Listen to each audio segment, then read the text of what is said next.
ጤና ይስጥልን የተከበራችሁ የሬዲዮ ቤተሰቦችና አድማጮች የዕለቱን ዜናዎች እናሰማችኋለን። ዜናውን እናሰማችሁን ሀብታሙ አስፋና ታምሩ ግረን ባለንበት ሰዓት አቆጣጠር የዛሬ ጥር 15 ቀን 2018 ዓ.ም ዜናዎችን ከማሰማታችን በፊት አርዕስተ ዜናውን እናስቀድማለን።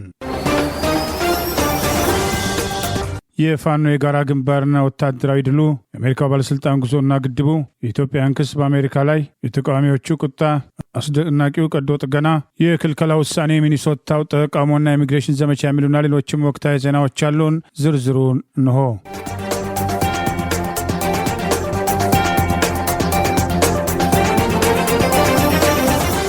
በላይ ዘለቀ ዕዝና ምኒልክ ዕዝ በጋራ ያደረጉትን ወታደራዊ እርምጃ ተከትሎ ድል መቀዳጀታቸውን የአማራ ፋኖ ብሔራዊ ንቅናቄ አስታወቀ። የአማራ ፋኖ ብሔራዊ ንቅናቄ ዛሬ ጥር 15 ቀን 2018 ዓ.ም ይፋ እንዳደረገው በላይ ዘለቀ ዕዝና ምኒልክ ዕዝ በጋራ በመሆን በአገዛዙ ስልጣን አስጠባቂ ወራሪ ሰራዊት ላይ የማያዳግም እርምጃ ወስደው ድል ተቀዳጅተዋል ሲል አስታውቋል። አፋብን ምስራቅ አማራ ቀጠና ምኒልክ ዕዝ ላስታ አሳምነው ኮር ነብሮ ተወርዋሪ ኮማንዶ ብርጌድና በላይ ዘለቀ ዕዝ ሜጀር ጀነራል ባንታ ባተኮር በጋራ በመሆን በአገዛዙ ስልጣን አስጠባቂ ሰራዊት ላይ ዛሬ በጋራ የማያዳግም እርምጃ መውሰዳቸውን አስታውቋል። ወራሪው ሰራዊት ሬሽን ለመቀባበል መነሻውን ከላሊበላ ጋሽና ከጋሽና ላሊበላ አድርጎ እየተንቀሳቀሰ የነበረው የአገዛዙ ስልጣን አስጠባቂ ወራሪ ሰራዊት ዛሬ ጥር 15 ቀን 2018 ዓ.ም ከንጋቱ 1 ሰዓት እስከ ቀኑ 10 ሰዓት ድረስ በቀጠለ ውጊያ ከወደ ጋሽና የመጣውን ግትልትል ሰራዊት በነብሮ ኮማንዶ ብርጌድ በተለምዶ እንኳይበር ላይ በተናበበና በተቀናጀ መንገድ ሲቀጠቅጡት መዋላቸውን ከወደ ላሊበላ የመጣውን ያገዛዙን ስልጣን አስጠባቂ ወራሪ ሰራዊት የውባንታ ባተ ግስላዎች በተለምዶ ቆጋ ተብሎ ከሚጠራው ቦታ ላይ ጥቁር አስፓልቱን በመዝጋት የጠላትን ኃይል ሲያጠቁት መዋላቸውን ገልጿል። በዚያው ውጊያ ብዛት ያለው አብይ አህመድ አገዛዝ ስልጣን አስጠባቂ ሰራዊት ሙትና ቁስለኛ ሲሆን ብዛት ያላቸው መሳሪያዎችና ተተኳሾችም መማረክ መቻላቸውን ገልጿል። የአማራ ፋኖ ብሔራዊ ንቅናቄ ምስራቅ አማራ ቀጠና ምኒልክ ዕዝ ሚዲያና ኮሚኒኬሽን መምሪያ ኃላፊ አርበኛ ደርብ መኮንን ዛሬ ጥር 15 ቀን 2018 በላይ ዘለቀ ዕዝና ምኒልክ ዕዝ የወሰዱትን ወታደራዊ እርምጃ አስታኮ በላከው መረጃ አስታውቋል። ይህ በእንዲህ እንዳለ ራሳቸውን ከጥቃት ለመከላከል የተደራጁ 60 ሚሊሻ አባላት 2 ብሬንና 45 ክላሽ በመያዝ ፋኖን መቀላቀላቸውን የአማራ ፋኖ ብሔራዊ ንቅናቄ ቴዎድሮስ ዕዝ ህዝብ ግንኙነት መምሪያ አስታወቀ።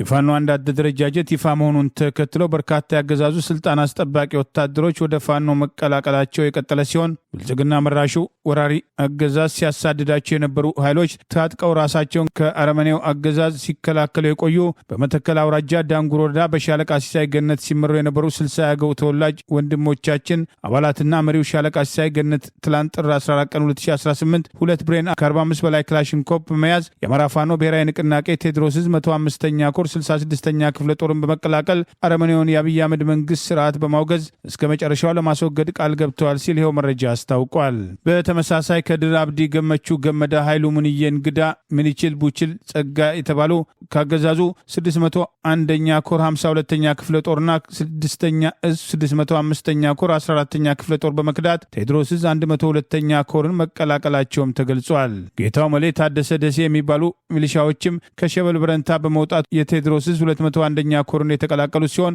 ጋንታ መሪዎች የፋኖ አንድነት ሲሰሙ በዛሬው ዕለት መቀላቀል መጀመራቸውን 10 አለቃ ደርብ ምስጌ፣ 10 አለቃ አትርሳው መዝገቡ፣ 10 አለቃ ሸጋይ ተሸገር፣ 10 አለቃ መኳንንት ታዱኛ የምዕራብ ዕዝ 401ኛ ኮር ቃኝ መሐንዲስ ጋንታ አዛዦች የአማራ ፋኖ አንድነት ምስረታ በፈጠረባቸው ደስታ ከኦሮሚያ ክልል በመነሳት ቀናትን ከወሰደ የእግር ጉዞ በኋላ የአማራ ፋኖ ብሔራዊ ንቅናቄ 206ኛ ኮር 34ኛ ክፍለ ጦር አብራጅት ሻለቃን መቀላቀላቸውን ይኸው መረጃ አስታውቋል። የአሜሪካው ምክትል የውጭ ጉዳይ ሚኒስትር ክሪስቶፈር ላውንድ ኢትዮጵያን ጨምሮ በ4 የአፍሪካ ሀገራትም ከነገ ጀምሮ ኦፊሴላዊ ጉብኝት ሊያደርጉ መሆኑም ተገለጸ። ከመስሪያ ቤታቸው የወጣ መግለጫ እንደገለጸው በአዲስ አበባ ቆይታቸው ጠቅላይ ሚኒስትር አብይ አህመድን ጨምሮ ከኢትዮጵያ ባለስልጣናት ጋር በቀጠናዊ የሰላምና የጸጥታ ጉዳዮች ላይ እንደሚወያዩ ተገልጧል። ምክትል ሚኒስትሩ በዚህ ጉብኝታቸው ከኢትዮጵያ በተጨማሪ በቅርቡ የዓለምና የአካባቢው መነጋገሪያ በሆነችው በህዳሴው ግድብ የተነሳ ኪንሻሳም፣ ግብጽም፣ ኬንያና ጅቡቲን ይጎበኛሉም ተብሏል። የአሜሪካ ውጭ ጉዳይ ሚኒስትር ባለፈው ዓመት ሆነው የተሾሙት ክሪስቶፈር ላውንዳ ወደ ካይሮና አዲስ አበባ የሚጓዙት የአሜሪካው ፕሬዝዳንት ዶናልድ ትራምፕ ኢትዮጵያና ግብጽን በታላቁ የህዳሴ ግድብ ምክንያት የገቡበትን ውዝግብ ለመፍታት እንደሚሹ ከአንድም ሁለቴም ባስታወቁበት በጥቂት ቀናት ውስጥ መሆኑም አነጋጋሪ ጉዳይ አድርጎታል። የመጀመሪያም መዳረሻቸው በሆነችው ግብጽ በአካባቢው ተግዳሮቶች ላይ ስለሚደረገው ትብብር ከሀገራቱ ባለስልጣናት ጋር እንደሚያውዩ መስሪያ ቤታቸው የገለጸ ሲሆን በእነዚህም ውይይቶች የአሜሪካና የግብጽ ኢኮኖሚያዊ ግንኙነትን ማጠናከር የተመለከተ ጉዳዮችም እንደሚዳሰሱም ተጠብቋል። የአሜሪካው ምክትል ውጭ ጉዳይ ሚኒስትር ከካይሮ ወደ አዲስ አበባ ሲያቀኑ በአሜሪካ ጦር የአፍሪካ እዝም አዛዥ ጀነራል ዳግቪን አንደርሰን አብረዋቸው የሚጓዙ ሲሆን ጠቅላይ ሚኒስትር አብይና ጀነራል ዳግቪን አንደርሰን ባለፈው ህዳር በአዲስ አበባ ተገናኝተው በቀጠናዊ ጉዳዮችም መምከራቸው መዘገባችን አይዘነጋም። የአሜሪካም የጦር መኮንን ወደ አዲስ አበባ ብቅ ባሉበትም በቀጠናው ጸጥታና ለተሻሻሉ ትብብሮች እድሎች ላይ ለመወያየት እንደሆነም ጠቅላይ ሚኒስትሩ በወቅቱ የገለጹ ሲሆን የአገሪቱ ምክትል ውጭ ጉዳይ ሚኒስትር በአዲስ አበባ በሚኖራቸው ቆይታም ከሰላምና ቀጥታ ጉዳዮችን ባሻገር ለኢኮኖሚያዊ ጉዳዮች ትኩረት እንደሚሰጡም ተገምቷል።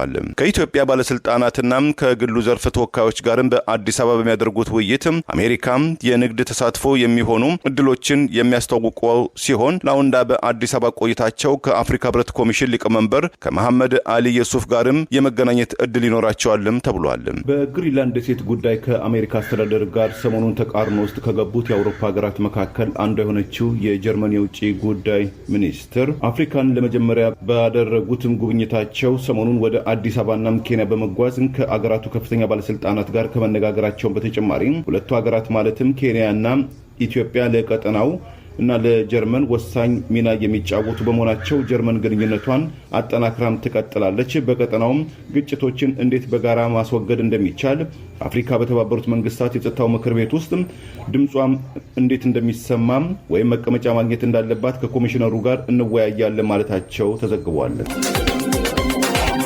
የአገዛዙን ወታደራዊ ኮሎኔል አጃቢ ጨምሮ ዛሬም ስልጣን አስጠባቂ ወታደሮች ፋኖን መቀላቀላቸው ተገለጸ። የአማራ ፋኖ ብሔራዊ ንቅናቄ አፋብን ምኒልክ ዛሬ ጥር 15 ቀን 2018 ዓ.ም ባወጣው መረጃ የፋሽስቱ አገዛዝ ብልጽግና መከላከያ ሰራዊት 203ኛ ኮር ከፍተኛ አመራር ኮሎኔል ገዳሙ አጃቢን ጨምሮ 4 አባላቶች ምኒልክ ልዩ ዘመቻን መቀላቀላቸውን አስታውቋል። የአብይ አገዛዝ ስልጣን አስጠባቂ ሰራዊት 203ኛ ኮር አመራር የሆነው ኮሎኔል ገዳሙ አጃቢ የኮማንዶ ጥርጥር ክላሽ በመያዝና 83ኛ ክፍለ ጦር ቃኝ የሆነው ሌላኛው አባል እንዲሁም ሌሎች 2-3 ክላሽ በመያዝ በአጠቃላይ 4 ያገዛዙ ስልጣን አስጠባቂ ወታደሮች ምኒልክ ልዩ ዘመቻን መቀላቀላቸውን የክፍለ ጦሩ አመራሮች ለነዚሁ አቀባበል ማድረጋቸውን ጠቅሰዋል። ይህ በእንዲህ እንዳለ በተመሳሳይ በዚሁ ቀጠና በሰሜን ወሎ ዞን ሀብሮ ወረዳ በጊራና መሽጎ ከሚገኘው የአብይ አገዛዝ ዙፋን አስጠባቂ ሰራዊት ውስጥ ከወንድሞቻችን ጋር አንዋጋም በሚል በአካባቢው ከነበሩ ኮማንዶዎች ውስጥ 3ቱ ፋኖን መቀላቀላቸውን ገለጸ። በአካባቢው የሰፈረው ያገዛዙ 35ኛ ክፍለ ጦር ከተለያዩ አሃዶች አውጣቶ በስፍራ ያሰማራቸው ኮማንዶዎች ከወንድሞቻችን ጋር አንዋጋም በማለት 3 የሰራዊቱ አባላት ከነሙሉ ትጥቃቸው ምኒልክ ምስራቅ አማራ ኮር 1 ባለሽርጡ ክፍለ ጦርን በሰላም መቀላቀላቸውን አፋብን ምኒልክ ዛሬ ጥር 15 ቀን 2018 ባወጣው በዚሁ መረጃ ገልጿል።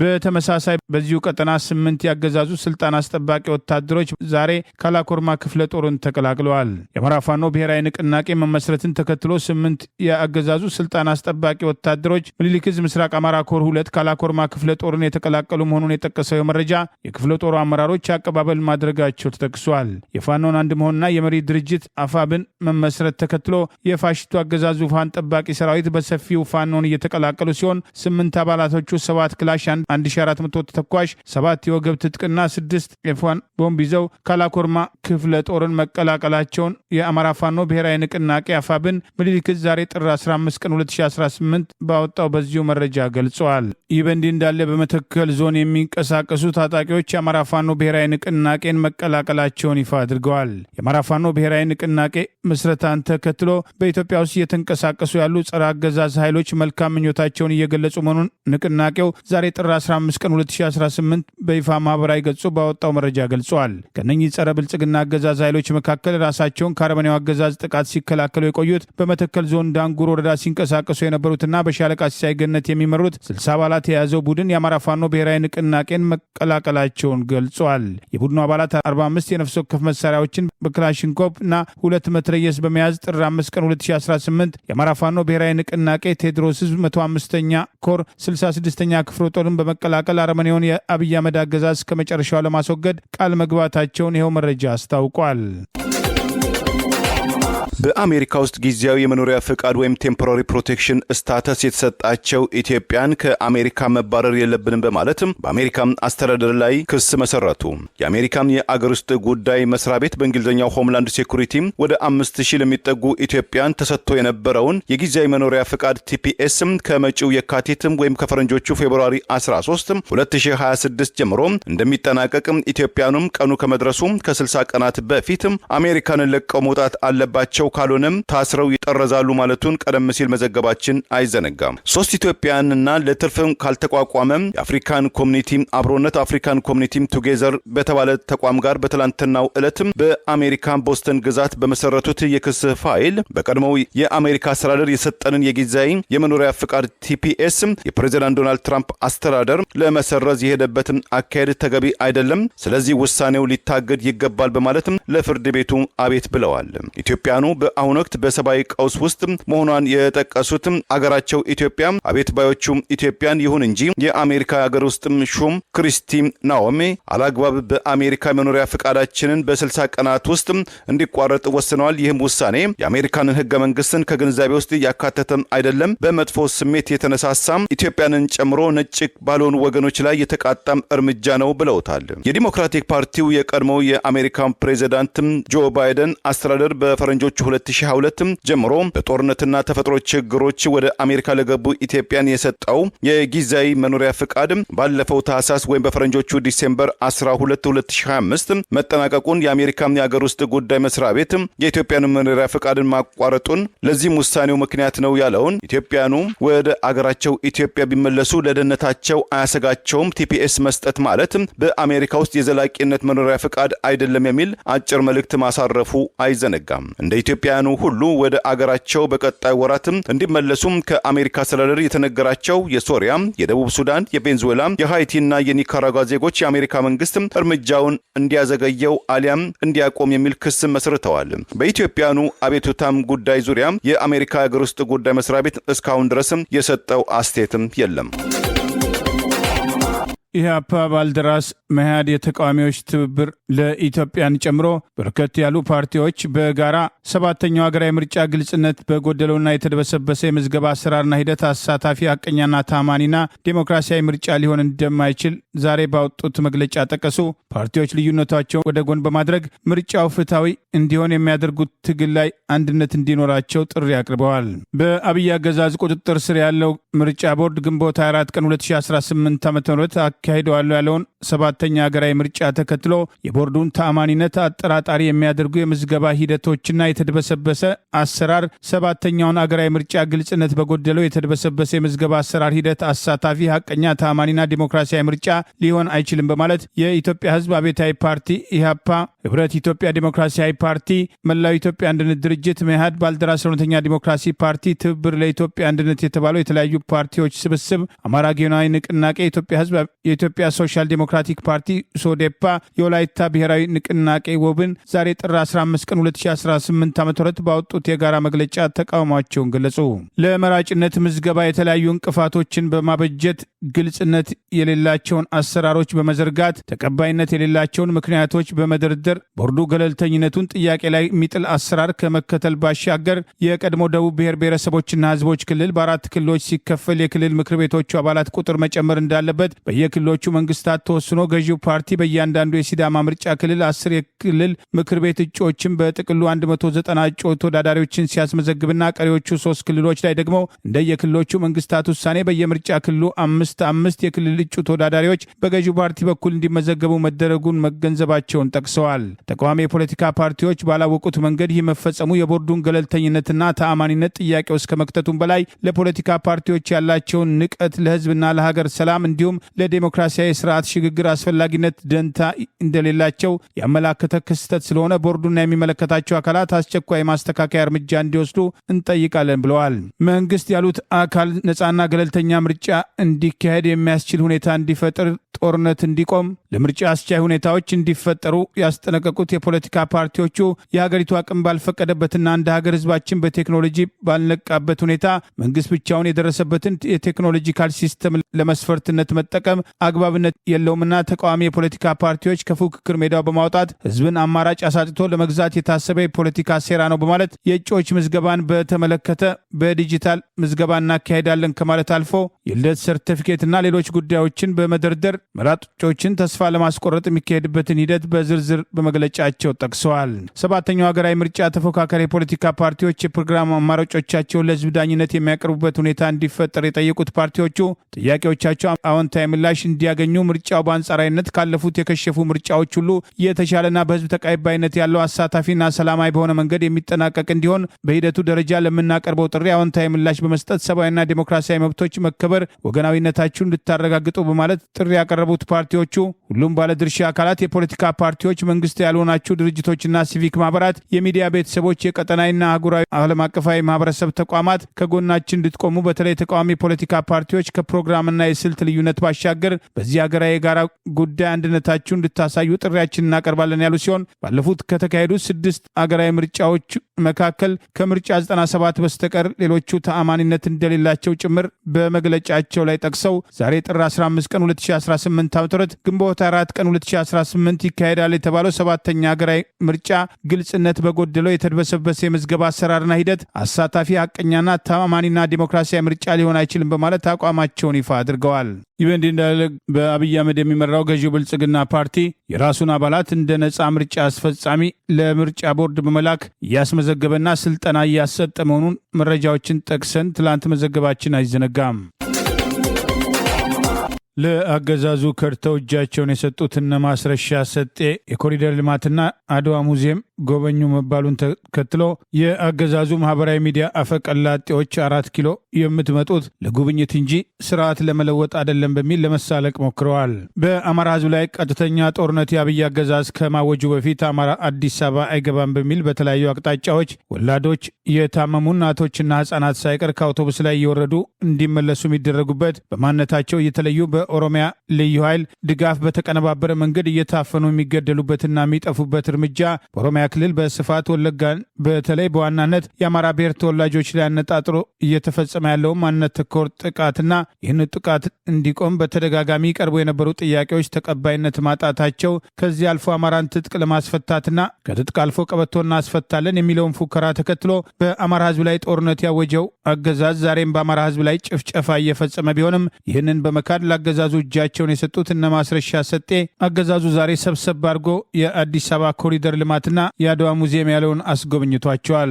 ድንጉጥና ያልተደሰቱ መስለው መታየታቸው በራሱ አጠያያቂ እንደነበር የሚጠቅሱ ወገኖች አስተያየታቸውን ሲሰጡ፣ በሌላ በኩል የአገዛዙ ማህበራዊ ሚዲያ ፈቀላጤዎች ፋኖ የአማራ ህዝብን ህልውና በማስከበር ከሌሎች ኢትዮጵያውያን ጋር በመተባበር ስርዓቱን ለመገርሰስና 4 ኪሎን ለመቆጣጠር የነበረውን እቅድ በማስታወስ 4 ኪሎ የምትመጡት እኛ ስንፈቅድላችሁና በጠመንጃ ኃይል ሳይሆን ተሳፍራችሁ ነው በሚል ለመሳለቅ ሞክረዋል። ጠመንጃ ካነሱት ጋር ተደራድር ያለው በሚል እጅ ከሰጡት ጋር ስምምነት ያደረገው አገዛዝ ገዢው ብልጽግና ፓርቲን በመወከል በአዲስ አበባ ምክር ቤት ውስጥ አባል የነበሩት ዶክተር ካሳ ተሻገር የአማራ ህዝብ ላይ ቀጥተኛ ጦርነት ከመታወጁ ጥቂት ቀደም ብሎ የአብይ አገዛዝ በአዲስ አበባ ውስጥ የአማራ ብሔር ተወላጆች ላይ ያነጣጠረ ዘመቻ በማድረግ ትምህርት ቤቶችና መጋዘኖችን ጭምር ወደ እስር ቤት በመቀየር ጽንፈኛ እያለ እየወሰደ ያለው የእስር እርምጃ እንደ ምክር ቤት አባልነታቸው ተገቢ አለመሆኑን ይህ ፍረጃ ሊቆም ይገባል። አማራን መሰረት አድርጎ ያነጣጠረ የእስር ዘመቻ በሳቸው መረጃ ቢያንስ ከ10 ሺህ በላይ ታስረዋል በሚል አዳነች አቤቤ በምትመራው ምክር ቤት ውስጥ ለማቅረብ የሞከሩ ሲሆን የአማራ ህዝብን በማንጓጠጥና በመሳለቅ ምላሽ የሰጠችው አዳነች አቤቤ ምሽቱን ዶክተር ካሳ ተሻገር ያለመከሰስ የምክር ቤት አባልነት መብታቸው ሳይነሳ ተደብድበው ከታሰሩ በኋላ ከሌሎቹ የምክር ቤት አባላት አቶ ዮሐንስ ቧለውና አቶ ክርስቲያን ታደለና ሌሎች የአማራ ብሔር ተወላጅ የፖለቲካና ህሊና እስረኞች ጋር በአዋሽ 40 ከፍተኛ ግፍ ከተፈጸመባቸው የፖለቲካ እስረኞች አንዱ ሲሆኑ ዛሬም በቅሊንጦ ተገቢውን ሕክምና እንዳያገኙ ተከልክለው ጭምር በስር እየማቀቁ ሲሆን ለአማራ ህዝብ ስንል ጠመንጃ አንስተናል ያሉት እነ ማስረሻ ሰጤ የአማራን ህዝብ በመካድ ለአገዛዙ እጅ ከሰጡ በኋላ የአገዛዙን ፖለቲካ ለማሻሻጥ የሚያደርጉት እንቅስቃሴ አካል መሆኑን ጉብኝቱን አስታኮ ወቀሳና ትችት ተሰንዝሮባቸዋል። ለማብራራት ጊዜ ስለማይበቃይ በቀጥታ መመለስ አለባቸው ወደምላቸው ኢሹዎች ነው በቀጥታ የምገባው። የመጀመሪያው በገጽ 1 ላይ እንዲሁም በገጽ 18 ላይ የተመላከተ ጉዳይ አለ። እሱም በነጠላና በቡድናዊነት እውነት ከዚህ የሚነሳ ጽንፈኝነትና አክራሪነት እንደ ችግር ተገልጿል።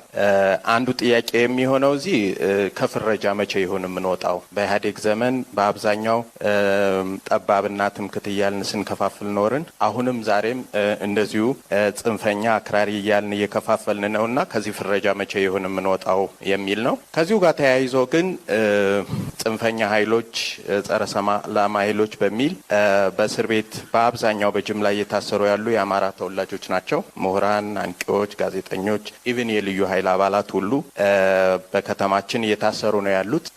በቁጥር ደረጃ የቀረበው 2000 ይላል። በእኔ መረጃ ደግሞ ከ10,000 ያልፋል። የእኔ ጥያቄ እዚህ ጋር የታሳሪዎች አያያዝ ሰብአዊነትን ታሳቢ ያደረገ አይደለም። እውነቱን ለመናገር ምግብ የሚቀርብላቸው ሁኔታ የለም። በጊዜ ወደ ፍርድ ቤት የማይቀርቡበት ሁኔታ አለ። ፍርድ ቤት ከቀረቡም በኋላ የተለያዩ ምክንያቶች እየተፈጠሩ በሰዎች ላይ የምንፈጥረው ግፍ ነገ በአብሮነታችን ላይ አደጋ ነው ብዬ ስለማስብ የከተማ አስተዳደሩ ምንም እንኳን ትልቅ ድርሻ የፌዴራል መንግስቱ ቢወስድም ከከተማ አስተዳደሩ ጋር ተባብሮ እየሰራ ያለ ስራ ስለሆነ በዚህ ላይ ያለው ሁኔታ ቢብራራ አለ ማለት ነው።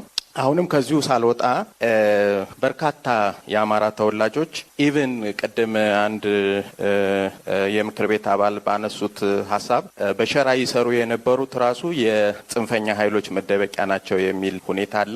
ከዚሁም ጋር ተያይዞ እንደዚሁ ቤቶች ፈረሳ ላይም አሁንም ከዚህ አስተሳሰብ ሳንወጣ ህጋዊ ሰነድ ያላቸው የአየር ካርታ ያላቸው ሁሉ ግለሰቦች ቤታቸው እየፈረሰ ያለበት ሁኔታ አለ። እኔ ልዩነቱን እዚህ ለማጉላት አይደለም፣ ግን ፕራክቲካሊ ችግር ያለ ስለሆነ እዚህ ላይ ምን ያህል ሚዛናዊነት አለ የሚለውን እንዲብራራልኝ ስለምፈልግ ነው። የቀድሞው የአዲስ አበባ ንግድ ምክር ቤት ፕሬዝዳንት ታዋቂው ኢንቨስተር አቶ ክቡር ገና የአሜሪካው ፕሬዝዳንት ዶናልድ ትራምፕ በታላቁ የኢትዮጵያ ህዳሴ ግድብ ላሸማግላችሁ ሰበብ በራችንን ከመክፈታቸው በፊት መላ እንምታ ሲሉም ጥሪ ያቀረቡ አቶ ክቡር ዘለግ ባለ ጽሁፋቸው የፕሬዝዳንት ዶናልድ ትራምፕ ለግብፁ አቻቸው አብዱልፈታህ አልሲሲ በቅርቡ በቀጥታም ግልባጭ ለኢትዮጵያ በማለት የላኩት ደብዳቤ በህዳሴው ግድብ ዙሪያ ለሽማግል ብለው እጃቸውን ሰደዋል። የትራምፕ ደብዳቤ የወዳጅነት ቢመስልም መልእክቱ ግን ለመዋጥም ሆነ ለመጥፋትም የሚከብድ ነው ብለውታል። አቶ ክቡር አስተያየታቸውን ሲቀጥሉ የምለውን ተቀበል አሊያም የሚወስድብን እርምጃ ለመቀበል ተዘጋጅ የሚል ፍልስፍናን ይከተላሉ ያሏቸው የአሜሪካው ፕሬዝዳንት ትራምፕ ይህ የፕሬዝዳንት ትራምፕ አስተላለፍ በኢትዮጵያ የታላቁ ህዳሴ ግድብ ዙሪያ በኢትዮጵያ ላይ ጫና ለመፍጠር የታለመ ለመሆኑ የፕሬዝዳንት ትራምፕን ባህሪ ለሚያቅም ሰው እንግዳም አይደለም ብለውታል።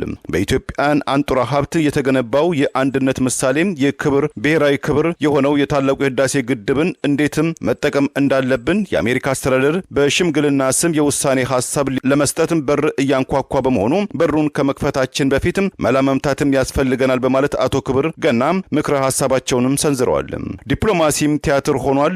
ውልና ስምምነቶች የመድረክ ጌጦችም ሆነዋል። የደሃና ታናናሽ ሀገሮች ጣፈንታቸው በሀያላኑ አገራትም እየተወሰነ መሆኑን የጠቀሱት የምጣኔ ሀብቱ ተንታኙ አቶ ክቡር ገና ኢትዮጵያም በግብዝነትና በግብታዊነትም ሳይሆን በሰከነ መንፈስ ግልጽነት ባለበት መልኩ የታላቁ የኢትዮጵያ ህዳሴ ግድብ በኢትዮጵያን አንጡራ ሀብት የተገነባ መሆኑን ማንም የውጭ ኃይል ግድቡን እንዴት መጠቀም እንዳለብን መመሪያ ሊሰጠን እንደማይችል ግልጽ ማድረግ፣ ፍትሃዊ የውሃ ሀብት አጠቃቀም መብት እንጂ በማንም መልካም ፍቃድ የሚገኝ እንዳልሆነም ግልጽ ማድረግ፣ ለአፍሪካም ችግሮችም አፍሪካዊ መፍትሄ አማራጮችም ሳይሆኑ መሰረታዊ መሆናቸውን በግላጭ ማሳወቅ፣ ዛሬ በኢትዮጵያ የህዳሴ ግድብ በውሃ አጠቃቀም የተጀመረው ጣልቃ ገብነትም ነገ በማዕድን በንግድ በግዛትም በሉዓላዊነት እና በመንግስትም ስሮት ጉዳይ አጀንዳም ሆኖ ሊመጣም እንደሚችል ለአፍሪካውያን ወንድሞቻችንና እህቶቻችን አጽንኦት መስጠትም ይገባልን ብለዋል።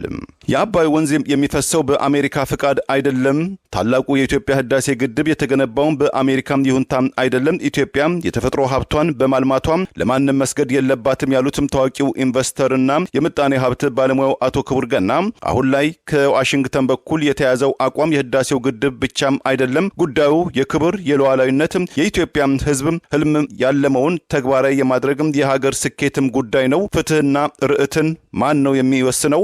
ኃላፊነቱን መውሰድ ምን ማለት እንደሆነ የሚበይነው ማን ነው? ዳኛው ራሱም ተጫዋችም ሲሆን ምን ይደረጋል? የሚሉትም ጥያቄዎችን በአግባቡ መመለስ ይገባል ያሉት አቶ ክቡር ገና ጥያቄዎቹን እንደ ዘበትም ችላ ካልናቸው ግን በራሳችን ላይ ፈርደናል ማለት ነው በማለትም ሳይደርቅም በርጥቡም ሳይርቅም በቅርቡ በጋራ እንቁም፣ የጋራ መፍትሄ እንፈልግም ሲሉ አቶ ክቡር ገና ምክረ ሐሳባቸውን አጠናቀዋል። በኢትዮጵያ ለመጀመሪያ ጊዜ በረቀቀ የቀዶ ሕክምና አማካኝነት ሙሉ በሙሉ የተቆረጠ የብልት ክፍልን በተሳካ ሁኔታ የጤና ባለሙያዎች መቀጠላቸው ተገለጸ። በኢትዮጵያ በአዲስ አበባ አለርት ሆስፒታል ለመጀመሪያ ጊዜ በረቀቀ የቀዶ ሕክምና አማካኝነት ሙሉ በሙሉ የተቆረጠ የወንድ ልጅ ብልትን ክፍል በተሳካ ሁኔታ በመቀጠል አዲስ የሕክምና ታሪክ ማስመዝገባቸውን ዛሬ ጥር 15 ቀን 2018 የጤና ባለሙያዎች መረጃ የሚያሰራጨው ሐኪም ገጽ ባወጣው መረጃ ገልጸዋል። አንድ ወጣት በደረሰበት አደጋ የብልት መቆረጥ አጋጥሞት አደጋው በደረሰ በ9ኛው ሰዓት አካባቢ ወደ አለርት ኮምፕሬሄንሲቭ ስፔሻላይዝድ ሕክምና ተቋም የቀረበ ሲሆን ይህም ከሰውነቱ የተለየው አካል መልሶ ለማዳን እጅግ ጠባብ የሆነ የጊዜ እድል እንደነበርም ጠቅሷል። በዕለቱ ተረኛ በነበሩት ሐኪሞች ቀዶ ሕክምናው በአስቸኳይ እንዲከናወን ውሳኔ መስጠታቸውን ተከትሎ ቀዶ ሕክምናው 6 አድካሚ ሰዓታት የፈጀ ሲሆን በአጠቃላይ የደም ዝውውር ተቋርጦ የቆየበት ጊዜ 13 ሰዓት ደርሶ የነበረ ቢሆንም የሕክምና ቡድኑ የሞቱ ህዋሳትን የማጽዳት የሽንት ቧንቧውን ቆዳንና ሌሎች ደጋፊ መዋቅሮችን መልሶ የመገንባት ስራዎች በጥንቃቄ ማከናወናቸው ተገልጿል። 10 እጥፍ የሚያጎላ ዘመናዊ የቀዶ ሕክምና መነጽር በመጠቀም በሚሊሜትር የሚለካ እጅግ ጥንቃቄ የሚሻ ቀዶ ጥገና ማከናወናቸውንም ይኸው መረጃ ገልጿል። የሰው ልጅ የራስ ጸጉር ግማሽ ስፋት ያህል ብቻ ቀጭን የሆነውን ናይለን የተሰኘ ክር በመጠቀም ጥልቁ የደም መልስ ቧንቧ፣ የደም ቅዳ ቧንቧ፣ ሁለቱንም የስሜት ነርቮች በተሳካ ሁኔታ በመጠገን የደም ዝውውርና የስሜት ህዋሳት እንዲመለሱ ማድረጋቸውም ተገልጿል። አሁን ላይ የቀዶ ጥገናው ሂደት ሙሉ በሙሉ ተሳክቶ ታካሚው በጥሩ የማገገም ሂደት ላይ እንደሚገኝም ይኸው መረጃ ገልጿል። ይህን ታሪካዊ ቀዶ ጥገና በፕላስቲክ ሪኮንስትራክቲቭ እና በማይክሮ ሰርጀሪ ቀዶ ጥገና ስፔሻላይስት በሆኑት በዶክተር አብዱረዛቅ አሊ መሐመድ የተመራ ሲሆን በቡድን ውስጥም ዶክተር ሀና አጥላባቸው ወልደ ሚካኤል፣ ተለማማጅ ሐኪም ዶክተር ተስፋውን አሊ ሰኢድ፣ ተለማማጅ ሐኪም ኢብራሂም ሙዘይን ረዲ፣ የሰመመን ሕክምና ሐኪም የሺ አመንሲሳ ወርቁ፣ የሰመመን ሕክምና ሐኪም አልሙ በላይ ቦጋለ፣ አበ ኪቲላ ጊዳ፣ ዋሴ ሙሉ ውቤ የተባሉት 3 ነርሶችን ጨምሮ ሌሎች የሆስፒታሉ የድጋፍ ሰራተኞች በተሳተፉበት የተሳካው ቀዶ ጥገና መደረጉ ተገልጿል። ይህ ስኬት በአለርት ሆስፒታል ቀደም ብለው የተመዘገቡ ስኬቶችን ተከትሎ የመጣ መሆኑን የጠቀሰው መረጃ ከዚህ መካከል ለ18 ሰዓታት የፈጀ የራስ ቅል ላይ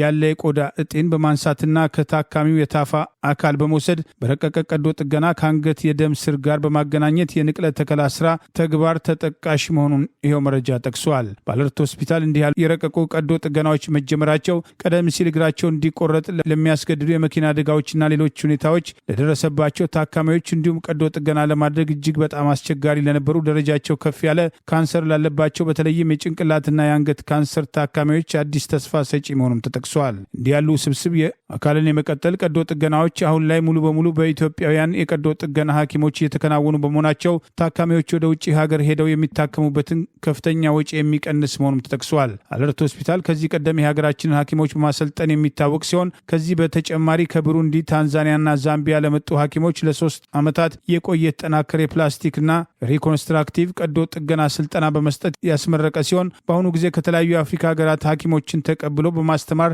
ተመራጭ የቀጠናው የልህቀት ማዕከል እየሆነ መምጣቱንም ይኸው መረጃ ጠቅሷል። በዚህ ቀዶ ጥገና የተሳካው የብልት ቀዶ ጥገናም የላቀ ክህሎት፣ የቡድን ስራና የኢትዮጵያ የፕላስቲክና ሪኮንስትራክቲቭና ማይክሮ ሰርጀሪ የቀዶ ጥገና ሕክምና የደረሰበትን ደረጃ እንደሚያሳይ ሐኪም ገጽ በባለሙያዎቹ ፎቶግራፍ አስደግፈው ባወጣው በዚሁ መረጃ ገልጿል። የኢትዮጵያ ጤና ባለሙያዎች ለአደጋ ተጋላጭ የሆነ ስራቸውን ተከትሎ ተገቢው ክፍያ የማይከፈላቸውና በአነስተኛ ደረጃ ለሚያገለግሉት ደሞዝ ጭማሪ የጠየቁ ቢሆንም አገዛዙ ዛሬም ድረስ የደሞዝ ጭማሪና የጤና ሽፋን ጥያቄያቸውን ውድቅ በማድረግ ምላሽ ያልሰጠ ቢሆንም በተቃራኒው ለአገዛዙ ካድሬዎች በደሞዝና በልዩ ልዩ አበል ስም ከፍተኛ የአገሪቱን ሀብት እያባከነ መሆኑን በማስረጃዎች መጋለጥ መጀመሩን ጠቅሰን መዘገባችን አይዘነጋም። ሰሞኑን ውጥረት የነገሰባት የጋምቤላም ከተማ የሞተር ብስክሌት ማሽከርከር ላይ ገደብ ጣለች። ለዚህ ምክንያቱ በሰዎች ሞት ምክንያት መሆኑን ከንቲባው ተናገሩ። በጋምቤላ ከተማ በሞተር ብስክሌቶች ላይ ከዛሬ ጀምሮ ተግባራዊ የሆነው የሰዓት እላፊ ገደብ የተጣለው በእነርሱ አማካኝነት የሰዎች ሕይወት እየጠፋ በመሆኑ እንደሆነ የከተማው ከንቲባም ቲቲ ጆክ ለአዲስ ማለዳም ገልጠዋል። ከዚህ ቀደም በጋምቤላ ክልል የተከሰተውን ግጭት ለማረጋጋት የመከላከያ ሰራዊትና የፌዴራል ፖሊስ ወደ ስፍራው መሰማራታቸውን የክልሉ ርዕሰ መስተዳደር ለመገናኛ ብዙሃን መግለጻቸው አይዘነጋም። ላለፉት ሳምንታት ወደ አንጻራዊ ሰላም እንደተመለሰ የተነገረለት የጋምቤላ ከተማ ከዛሬ ጥር 15 2018 ዓ.ም ጀምሮ ተግባራዊ የሚሆን የሰዓት እላፊ ገደብ በሞተር ብስክሌቱ ላይ የጣለ ሲሆን በትላንትናው ዕለት ባወጣው መግለጫም አስታውቋል። የዚህ ሰዓት እላፊ አስፈላጊነትን በተመለከተ ጥያቄ የቀረበላቸው ከንቲባው ትላንት ሐሙስና ከትላንት በስቲያ የሰው ሕይወትም ጠፍቷል፣ ወንጀሉም የተፈጸመው በሞተር ብስክሌቶች አማካኝነት ስለሆነ ነው የሚል ምላሽም ሰጥተዋል። የሰዓት እላፊ ገደቡም ለአንድ ወይም ለሁለት ሳምንታት እንደሚቆይ የተናገሩትም ከንቲባው በማከልም አካባቢው ሰላም ቢከርምም ከቅርብ ጊዜያት ወዲህ ግን ስጋትም እየጣለበት መምጣቱንም ሳይገልጹ አላለፉም። በተጨማሪም በከተማው የሚገኙ ባጃጆች ወይም ባለሶስት እግር ተሽከርካሪዎች ከጠዋት 1 ሰዓት እስከ ምሽቱ 1 ሰዓት ብቻ አገልግሎት መስጠት እንዳለባቸውም አሳስበዋል። ሆቴሎችና ግሮሰሪዎች አገልግሎት መስጠት የሚችሉት እስከ ምሽቱ 2 ሰዓት ድረስ ብቻ በመሆኑ እነዚህ መመሪያዎችን ጥሶ የተገኘ ማንኛውም ግለሰብ አስተዳደራዊ እርምጃ የሚወሰድበት መሆኑን የከተማው አስተዳደሩ በትላንትናው ዕለት ባወጣው መግለጫ አስጠንቅቋል። ለሀገር የተቋቋመበትን ተልዕኮ ወደ ጎን በማድረግ ለአብይ አህመድ ስልጣን ሲባል ሰላማዊ ሰዎችን የሚጨፈጭፈው ፋኖን አጠቃለሁ በሚል የራሱን ወታደሮችና ሚሊሻዎች ጭምር እየጨረሰ የጨፈጨፈው አየር ኃይል 90 ዓመት መታሰቢያን ተከትሎ ጥያቄዎች መነሳት ጀምረዋል። በአጼ ኃይለ ሥላሴ ጊዜ የተቋቋመውና ከፍተኛ እድገት በማሳየት በተለይም ኢትዮጵያ በሶማሊያ ወረራ በተፈጸመባት ወቅት ያደረገውን አኩሪ ተጋድሎ ተከትሎ በታሪክ ጭምር የሚታወስ ብቃት ያሳዩ የኢትዮጵያ አየር ኃይል አብይ አህመድ ስልጣን ላይ ከወጣ ጀምሮ በአገር ቤት የእርስ በርስ ጦርነት ውስጥ ሰላማዊ ሰዎችን በድሮንና በጀት በመጨፍጨፍ አገራዊ ተልዕኮ ከመወጣት ይልቅ የአገዛዙን ስልጣን ለማስቀጠል እየተንቀሳቀሰ መሆኑ በወቀሳ እየተነሳ ሲሆን ይኸው አየር ኃይል ዛሬ ጠቅላይ ሚኒስትሩ አብይ አህመድ በተገኘበት የአቪዬሽን ኤክስፖ የተባለውን 90ኛ ዓመቱን መታሰቢያ በማድረግ የሚካሄዱ ዝግጅቶች የመጀመሪያ ስነ ስርዓት የተካሄደ ሲሆን ከዚህ ቀደም በአዲስ አበባ በውጭ ካምፓኒ የተካሄደው የድሮን ትርኢት ዛሬም በተመሳሳይ በቢሸፍቱ የአየር ኃይሉን ኤክስፖ አስታኮ መከናወኑን የሚጠቅሱ መረጃዎች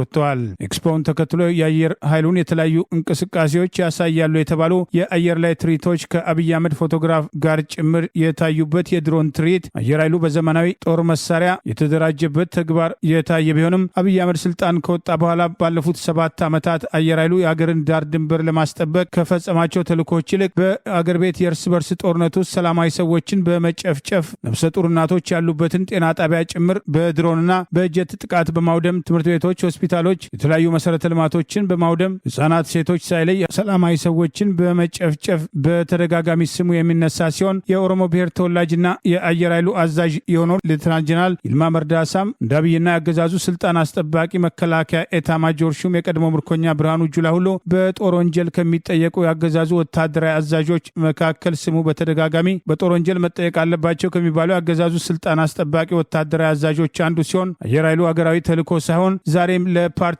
ለግለሰብ ስልጣን ሲል ዜጎችን በመጨፍጨፍ ታሪኩን እያበላሸ ነው የሚሉ ወቀሳዎች ተከትለው ቀርበዋል። ወደፊት መብረር የጋራ ነገን መገንባት በሚል መሪ ሀሳብ ተዘጋጀ የተባለውን ኤክስፖ አብይ አህመድ በስፍራው ተገኝቶ ያስጀመረ ሲሆን ስመ ገናና የሆነውን አየር ኃይል ለአገር ህልውና ከመጠቀም ይልቅ ስልጣኑን ለማስቀጠል ሰላማዊ ሰዎችን ለመጨፍጨፍ እየተጠቀመበት መሆኑ የሚያስቆጭ ተግባር መሆኑ ተከትሎ አስተያየት ሲቀርብ ተስተውሏል። ቀደም ሲል ከህወሓት ጋር በትግራይ የነበረውን ጦርነት ተከትሎ በተመሳሳይ ሰላማዊ ሰዎችን በመጨፍጨፍ መሰረተ ልማቶችን በማውደም ስሙ ይነሳ የነበረው አየር ኃይል በአማራ ህዝብ ላይ ቀጥተኛ ጦርነት ከታወጀና በኦሮሚያ ክልልም ከኦነግ ጋር ጦርነት እናካሄዳለን በሚል በተመሳሳይ በድሮን በሰላማዊ ሰዎች ሞትና ለመሰረተ ልማት ውድመት ከመሆን አልፎ የአገዛዙን ስልጣን አስጠባቂ ወታደሮችና ባንዳ ሚሊሻዎችም ጭምር አልፎ አልፎ የዚሁ የድሮን ጥቃት ሰለባ መሆናቸው በቅርቡ በዋግምራ የተፈጸመውን ጥቃት ተከትሎ የአገዛዙ ወታደራዊ አዛዥ በስህተት የወሰድነው እርምጃ ነው በሚል ከ105 በላይ ንጹሐን በተጨፈጨፉበት ድርጊት የሞቱ ሚሊሻ ቀብር ላይ ተገኝቶ ንግግር ማድረጉ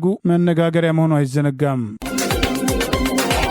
የኢትዮጵያ መንግስት የተበደረውን በእጥፍ የሚከፍልበት የብድር ስምምነት በህዝብ እንደራሴዎች መካከል ጥያቄ አስነሳ። ኢትዮጵያም ከደቡብ ኮሪያ ኢምፖርት ኤክስፖርት ባንክ ጋር የተፈራረመችውን የ30 ሚሊዮን የአሜሪካን ዶላር የብድር ስምምነት በፓርላማ ጥያቄ ያስነሳ ሲሆን የህዝብ ተወካዮች ምክር ቤት 5ኛ የሥራ ዓመት የሥራ ዘመን 9ኛ መደበኛ ስብሰባውን በትላንትናው ዕለት ሲያካሂድ ምክር ቤቱ በዚህ ስብሰባ የጤና ተቋማትን አገልግሎትና ተደራሽነት ለማሻሻል ያግዛል ያለውን የብድር ስምምነት ለዝርዝር እይታም መርቷል። በደቡብ ኮሪያው ኤክስፖርት ኢምፖርት ባንክ የተገኘውና መጠኑም 30 ሚሊዮን የአሜሪካን ዶላር የሆነው የብድር ስምምነት በ40 ዓመታት ተከፍሎ የሚጠናቀቅ መሆኑና በህዝብ ተወካዮች ምክር ቤትም የመንግስት ረዳት ተጠሪ ሚኒስትር ዴታ መሰረት ኃይሌ ለምክር ቤቱ አባላት አስረድተዋል። የብድር ስምምነቱን በተመለከተ የምክር ቤቱ አባል ጥያቄ ያነሱ ሲሆን የብድር ስምምነቱ ላይ የወለድ መጠኑ 0.5 በመቶ ነው። ይህ ደግሞ ከተበደረው በላይ ነው፣ ማለትም ወደ 60 ሚሊዮን ዶላር ይጠጋል የሚልም ይገኝበታል። ብድሩ በሚመለስበት ጊዜ ከብድሩ ይልቅም ወለዱ ይበልጣል። ለዚህም ደግሞ ከፍተኛ ጥንቃቄ ያስፈልጋልም ተብሏል። የምክር ቤቱ አባል አያይዘውም የፕሮጀክቱ ግዢ የሚፈጸመው በኢትዮጵያ መድኃኒት አቅርቦት ባለስልጣን አማካኝነት መሆኑ ለምን አስፈለገም? ምክንያቱስ ይህ ስራ በዋነኛነት የጤና ሚኒስቴርን የሚመለከት በመሆኑ አሳማኝ ምክንያት አለ ወይ ሲሉም ጠይቀዋል። ሌላኛው ምክር ቤት አባል ከአዳዲስ የጤና ተቋማት በተጨማሪ የቆዩ የጤና ተቋማት ላይ ትኩረት ያደረገ ስራ እንዲሰራና አካታች እንዲሆን በተጨማሪም ለበርካታም ጊዜያትም ያገለገሉ የጤና ተቋማት ላይ የመታከሚያ መሳሪያዎችም እጥረትና ብልሽትም ይገጥማል። ይህንንም በተመለከተ በክልሎች የሕክምና መሳሪያዎችም የጥገና ማዕከል መቋቋም አለበትም ሲሉ ምክረ ሐሳብም አቅርበዋል። ብድሩ የ15 ዓመትም የችሮታ ጊዜና በ40 ዓመታት ተከፍሎ የሚጠናቀቅ የሆነ መሆኑም ተገልጧል። በዚህ መሰረት ምክር ቤቱ በረቂቅ አዋጁ ላይ ተወያይቶ የጤና ስርዓትን የሚያጠናክር አዋጅ መሆኑን አምኖ ለዝርዝር እይታም ለፕላን በጀትና ፋይናንስ ጉዳይ ቋሚ ኮሚቴም በሙሉ ድምጽ መምራቱም ታውቋል። በሚኒሶታ የሚደረገውን የኢሚግሬሽን ዘመቻ በመቃወም በርካቶች አደባባይ በመውጣት እጅግ ከባድ በተባለው ቅዝቃዜ በከተማ ውስጥ በመዘዋወር ተቃውሟቸውን አሰምተዋል። በዘመቻው የሚሳተፉ የአይስ ኦፊሰሮች ከተማዋን ለቀው እንዲወጡ ጠይቀዋል። በርካታ ድርጅቶች ለተቃውሞ ድጋፍ ተዘግተዋል። አየር ማረፊያው አገልግሎት በመስጠቱ ተቃውሞ ለማቅረብ በአካባቢው የተገኙ በፖሊሶች ታስረዋል። በሚኒሶታ እየተካሄደ ያለውን የኢሚግሬሽን ዘመቻ በመቃወም በርካታ ድርጅቶች ዛሬ አርብ የተጠራውን ተቃውሞ ተከትሎ የተዘጉ ሲሆን የተከፈቱ ድርጅቶች ላይ ሰላማዊ ተቃዋሚዎች ቁጣቸውን ገልጸዋል። በሚኒያፖሊስ ከተማ ዳውንታውን በ10 ሺህ የሚቆጠሩ ተቃዋሚዎች ህግን መሰረት ያደረገ አይደለም፣ ህገወጥ ተግባራት፣ ግድያና የ5 ዓመቱን ህፃን እስር ተከትሎ የተፈጸሙበትን ዘመቻ በመቃወም ድምፃቸውን አሰምተው የዘመቻውን ተልዕኮ ለመፈጸም በአካባቢው የተሰማሩት የአይስ ኦፊሰሮች ከተማዋን ለቀው እንዲወጡ የፕሬዚዳንት ዶናልድ ትራምፕን እቅድ በመቃወም ድምፃቸውን አሰምተዋል። በሚኒያፖሊስ ዳውንታውን ለወትሮ በከተማው ቅዝቃዜ በዚህ ደረጃ በአደባባይ ሰዎች ሊታዩ የማይችሉ ቢሆንም ዘመቻውን የተቃውሞ በተጠናከረ መንገድ ከሁሉም ማህበረሰብ ክፍል በጋራ አደባባይ በመውጣት ድምፃቸውን በማሰማት ህግና ስርዓት እንዲከበር በተቃውሞ ድምፃቸውን አሰምተዋል። በከተማው በርካታ ድርጅቶች ለእንቅስቃሴው ያላቸውን ድጋፍ በመግለጽ አስቀድመው በተቃውሞ አስተባባሪዎች የተደረገውን ጥሪ መሰረት ማድረግ በርካታ ድርጅቶች የዘጉ ሲሆን ድርጅቶቻቸውን ከፍተው አገልግሎት ለመስጠት የሞከሩትም ሰራተኞች የተቃውሞ አካል በመሆናቸው አንዳንዶች ባዶ ቤት ታቅፈው መዋላቸውን የሚጠቅሱ መረጃዎች ወጥተዋል። በርከት ብለው ዘመቻውን በመቃወም በሚኒያፖሊስ የሚገኘው አየር ማረፊያ አገልግሎት አለማቋረጡን ምክንያት በማድረግ ወደ አውሮፕላን ጣቢያው አቅራቢያ በመሄድ ተቃውሞ ካሰሙት መካከል በርከት ያሉ ሰላማዊ ተቃዋሚዎች በአካባቢው በፖሊስ ቁጥጥር ስር መዋላቸው ታውቋል። የተቃውሞ አስተባባሪዎች የሃይማኖትና የማህበረሰብ የተለያዩ ሲቪል ድርጅቶችና የሃይማኖት መሪዎች ጭምር በተካተቱበት የተቃውሞ አስተባባሪዎች ጥሪ መሰረት ዛሬ የትኛውም ድርጅት አገልግሎት እንዳይሰጥ፣ በተቃውሞ እንዲዘጋ፣ ተማሪዎች ወደ ትምህርት ቤት እንዳይሄዱና እየተደረገ ያለውን ዘመቻ በመቃወም አይስ ከከተማው ለቀው እንዲወጣ በጋራ ለመጠየቅ ያቀረቡት ጥሪ በ10 ሺህ የሚቆጠሩ አደባባይ ወጥተው ተቃውሟቸውን ማሰማታቸውን ተከትሎ የማይታመን አንድነትና አስደናቂ አጋርነት እንደነበር በተለይም በሚኒሶታ የሶማሌ ማህበረሰብ ላይ አነጣጥሮ እየተወሰደ የነበረውን ዘመቻ ተከትሎ የግዛቱ ነዋሪዎች ለህግ፣ ለሰላምና ለአብሮ መኖር ያላቸውን አንድነት ጭምር በተግባር ያሳዩበት ዕለት መሆኑን የተቃውሞ እንቅስቃሴውን ተከትሎ የሚወጡ ዘገባዎች ጠቅሰዋል። ጠቅሰዋል። ይህ በእንዲህ እንዳለ በሚኒሶታ የሚደረገውን ዘመቻ ተከትሎ የ5 ዓመቱ ህፃን ህገወጥ ስደተኛ ነው ተብሎ የተያዘው አባቱን እስር እንዲቀላቀል የተደረገበት እንቅስቃሴ በአሜሪካ ኮንግረስ ለሀገር ውስጥ ጉዳይ የሚመደብ በጀት ላይ በተደረገ ክርክር በርከት ያሉ የዲሞክራቲክ የምክር ቤት አባላት እየተደረገ ያለውን እርምጃ በመቃወም ህገወጥ ነው ሲሉ ያወገዙ ሲሆን ለቀናት በኮንግረስ የኢሚግሬሽን ዘመቻውን ለሚያካሂደው የሀገር ውስጥ ጉዳይ የሚመደበው በጀት ሲያከራክር የቆየ ቢሆንም በአብላጫ ድምፅ በኮንግረሱ ጸድቋል። Were you ever trained to use a 5-year-old in a law enforcement operation? Masked, in many cases minimally trained officers dragged pregnant mothers, pepper sprayed children, placed their knees on the necks of American citizens, and recently they detained a 5-year-old. This is Liam Ramos, 5 years old. Detained him, used him as bait to lure his family members out of their home. Then they shipped him to a detention facility 1,000 miles away. 5 years old. ለዛሬ ያሉን ዜናዎች እነዚህ ናቸው። ዜናውን ስታደምጡ ለቆያችሁ የህብር ሬዲዮ ቤተሰቦችና አድማጮች ምስጋናችን ድረሳችሁ። የህብር ሬዲዮ ኦፊሻል ዩቲዩብ ቻናላችንን ሰብስክራይብ ያላደረጋችሁ ሰብስክራይብ በማድረግ በተጨማሪም የደወል ምልክቱን በመጫን የህብር ሬዲዮ ቤተሰብ እንድትቀላቀሉ በአክብሮት እንጋብዛለን። እንደ ወትሮ ሁሉ የህብር ሬዲዮ ቤተሰቦች ፕሮግራሞቻችንን ላይክ በማድረግ ሼር በማድረግ አስተያየቶቻችሁን በመስጠት አብሮነታችሁን እንድትገልጹ በአክብሮት እንጠይቃለን። በድጋሚ እናመሰግናለን። ጤና ይስጥልን። ቸር እንቆይ።